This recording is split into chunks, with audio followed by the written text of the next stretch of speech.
Hello everyone, welcome to the English Pathshala by Dixit ma'am. My name is Hema Dixit और आज मैं लेकर आई हूँ नो मैन आर फॉरेन के explanation, word meaning and summary का वीडियो ऑलरेडी मैं अपलोड कर चुकी हूँ। I will share the link in description so you can watch from there. As you know this poem is written by James Falconer Kirkup, JF Kirkup ने इसे लिखा है।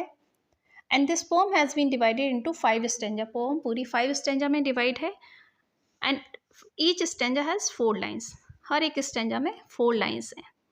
So through this poem, poet talks about universal brotherhood. इस pome के through poet किसके बारे में बात करते हैं? यूनिवर्सल ब्रदरहुड, मतलब सार्वभौमिक भाईचारा, प्रेम, लव, हार्मनी, सहृदयता एंड इक्वलिटी, समानता के बारे में पोइट ने बात की है। So poet says that we all live on the same earth. Poet क्या कहते हैं कि हम सभी सेम अर्थ पे रहते हैं and have the same body, same emotions. हम सभी की बॉडी भी सेम है, हमारे इमोशंस भी सेम हैं। हेट, लव, अफेक्शन, ये सारे इमोशंस भी हमारे सभी सेम हैं। And there is no difference among us, हम में कोई भी डिफरेंस नहीं है। Hence we should not never consider people from other nations as stranger. Poet कहते हैं कि जब हम में कोई डिफरेंस है ही नहीं, कोई अंतर नहीं है, तो इसीलिए हमें जो दूसरे देश के लोग हैं उनको अजनबी नहीं समझना चाहिए, उनको स्ट्रेंजर नहीं समझना चाहिए। अब देखते हैं line wise explanation. Let's see the explanation of the first stanza. Remember, no man are strange, no countries foreign, beneath all uniform a single body breathe. Strange here, stranger अजनबी, foreign other countries and beneath under नीचे, and uniform here, uniform का use हुआ है यहाँ पर skin के sense में। You can understand like this, जैसे हमारा ये सोल है तो सोल पे जो स्किन है ये किसका काम करती है? क्लोथ का काम करती है। सो पोइट का यहाँ क्या कहना चाहते हैं? Poet want to say that all people on earth are equal, कि इस अर्थ पर जो लोग हैं सभी समान हैं। आपको ये याद रखना है कि अर्थ पे जो लोग हैं वो सभी समान हैं। All people on this earth are equal and for every one breathes like everyone else, और हर कोई एक दूसरे की तरह ही सांस लेता है। He feels that the borders are removed from earth. Poet को ऐसा लगता है कि अगर ये बॉर्डर्स हम हटा दिए जाएं, जो हमने बॉर्डर्स और ये फेंसेस बना रखे हैं, अगर हम इनको अर्थ से हटा देंगे, then no country will be foreign, तो कोई भी दूसरा कंट्री फॉर अदर कंट्री नहीं होगा, तो कोई दूसरा देश नहीं होगा। And every one will be free to move around. Poet को ऐसा लगता है अगर हम ऐसा कर देंगे, ये बॉर्डर्स को हम हटा देंगे, हमने जो बॉर्डर्स बना रखे हैं, जो रेखाएं बना रखी हैं, अगर हम इनको हटा देंगे, then every one will be free to move around, हर कोई फ्रीली यहाँ से वहाँ घूम सकेगा। Because this borders separate countries from each other, कि ये बॉर्डर्स ही हैं जो कंट्रीज़ को एक दूसरे से अलग करते हैं। तो पोइट क्या कहना चाहते हैं, किस चीज़ पे एम्फेसिस ले करना चाहते हैं? That entire earth is one and all people means beneath all the uniforms who live on this earth belong to one human race, कि इस अर्थ पे जो भी ह्यूमन बीइंग्स हैं वो सभी एक ह्यूमन रेस से बिलोंग करते हैं और वो अलग नहीं हैं। Like our land earth brothers walk upon, is earth like this in which we all shall lie. Further poet says we all have walked upon the same earth, कि हम उसी सेम अर्थ पे वॉक करते हैं। एंड व्हेन वी डाई, जब हम मर जाएंगे, we will be buried in the same graves on the same earth, कि जब हम मर जाएंगे तो हम उन्हीं ग्रेव्स में और उसी अर्थ पर जला दिए जाएंगे। Stanza, they too aware of sun and air and water are fed by peaceful harvest by war long winter star.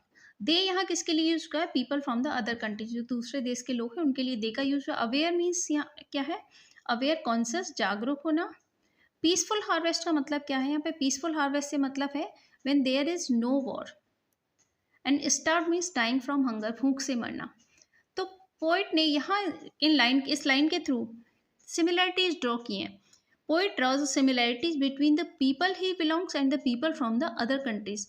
Poet ने जहाँ जिस कंट्री से वो बिलोंग करते हैं और जो दूसरे देश के लोग हैं, दूसरी कंट्री के लोग हैं, उनके बीच में कुछ सिमिलैरिटीज ड्रॉ की हैं। कौन सी हैं सिमिलैरिटीज? पीपल सेज कि they too are aware of the sun, air and water, means they are using the same resources, they are getting the sunlight from the sun, they are getting air and they are getting water from the earth, means वो लोग भी वही resources use कर रहे हैं जो resources हम use करते हैं. which are the same on the earth, they are using the same resources which is the same to all on earth, जो अर्थ पे सभी के लिए सेम है. when there is no war we all do farming and enjoy the yields of the harvest, poet कहते हैं कि जब वॉर नहीं होता है तो सभी हम फार्मिंग करते हैं और जो क्रॉप्स आती है उसको काटते हैं. In the same way during war and winter we all starve, कि जब वॉर होता है या फिर विंटर होती है, वॉर होते हैं तो फूड की क्राइसिस हो जाती है, जब विंटर सीजन होता है स्नोफॉल ज़्यादा होता है तब भी फूड की क्राइसिस हो जाती है. Then we all remain hungry, हम सभी भूखे रहते हैं, हम सभी स्टार्व करते हैं और somehow some people die due to hunger in war and winter, war और विंटर में सभी भूख से तरसते हैं और भूख से तड़पते हैं या फिर भूख से मर जाते हैं. Their hands are ours and their lines we read और labour not different from our own. Further poet says कि their hands are ours, he conveys that people from different countries too have the same hands and work the same as we do, कि जो दूसरे देश के लोग हैं उनके हाथ भी सेम है, जिस तरीके से वो हम मेहनत करते हैं वो लोग भी मेहनत करते हैं. There is no difference, they do the same hard work as we do. तो पोइट क्या कहना चाहते हैं कि that there is no difference among the people belonging to different countries, कि जो दूसरे देश से लोग बिलोंग करते हैं उनमें कोई भी डिफरेंस नहीं है. We all enjoy the same natural resources, we all are dying from hunger when there is the time of war and winter, as well as we do the same labor, we do the same hard work to earn our livelihood, हम अपनी livelihood earn करने के लिए, अपने day to day bread earn करने के लिए हम same मेहनत करते हैं. Stanza third, remember they have eyes like ours that wake or sleep and strength that can be won by love. So poet यहाँ पे फिर से रिकॉल कराते हैं, अपने रीडर्स को रिकॉल कराना चाहते हैं कि remember that even the foreigners means even the people from the other countries have the same eyes, उनकी भी सेम आइज़ होती हैं like the poets country people, जैसा कि पोइट के देश के लोगों की हैं वैसे ही दूसरे देश के जो लोगों की आइज़ हैं वो भी सेम होती हैं. They also use it to wake up और स्लीप, वो भी इनका किसके लिए यूज़ करते हैं, वेक अप और स्लीप. मीन्स पोइट के देश के लोग हैं वो भी एक तरीके से जगते हैं और एक तरीके से सोते हैं, एक तरीके से अपनी दिन की शुरुआत करते हैं और वैसे ही दिन का एंड करते हैं. Similarly we are given strength with that one can win through love. अब पोइट एक और सिमिलरिटी यहाँ पे बताते हैं कि हम सभी में एक ही स्ट्रेंथ है जिससे कि हम प्यार से किसी को जीत सकते हैं.